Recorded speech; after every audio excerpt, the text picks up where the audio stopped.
Ito ang latest weather update. Alamin ang pinakasariwang ulat panahon ngayon dito sa Information TV Educational Channel. Kita po natin patuloy pa rin yung pag-iral ng southwest monsoon o habagat. Ito pa rin yung magdadala ng mga pag-ulat, malaking tsansa ng maulap na kalangitan, partikular na sa kanlurang bahagi ng Central Luzon, yung Bataan, Zambales, ganun din yung Batangas at Cavite, at ang nalalabing bahagi or malaking bahagi ng Mimaropa. Malaki rin yung tsansa ng mga pag-ulan sa bahagi ng Western Visayas, Negros Island region sa Visayas, at gayon din dito sa may Zamboanga Peninsula at Barm sa may area naman ng Mindanao.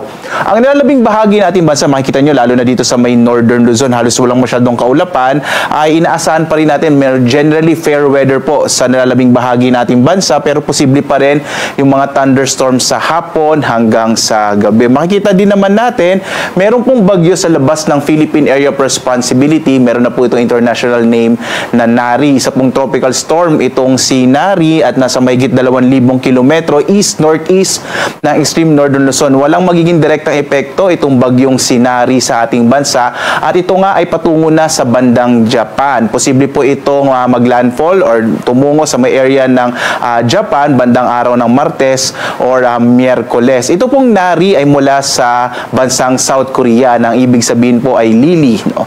At samantala naman dito sa ating bansa, meron pong cloud clusters o kumpol ng kaulapan dito sa may silangan ng Mindanao. Minomonitor po natin yan dahil posible itong maging low pressure area sa mga susunod na araw. At magbibigay po tayo ng update, partikular na nga dito sa cloud cluster sa may silangang bahagi ng Mindanao. Nakikita rin po natin mga kababayan, this week, lalo na bandang araw ng Huwebes, Biyernes, muling lalakas itong habagat, kaya posibleng maapektuhan na naman ang malaking bahagi ng ating bansa, lalong-lalo na sa may western section ng Luzon at Visayas. So magbibigay po tayo ng update lalong-lalo na sa magiging taya po nitong habagat at itong kumpol ng kaulapan o cloud cluster sa mga susunod na araw.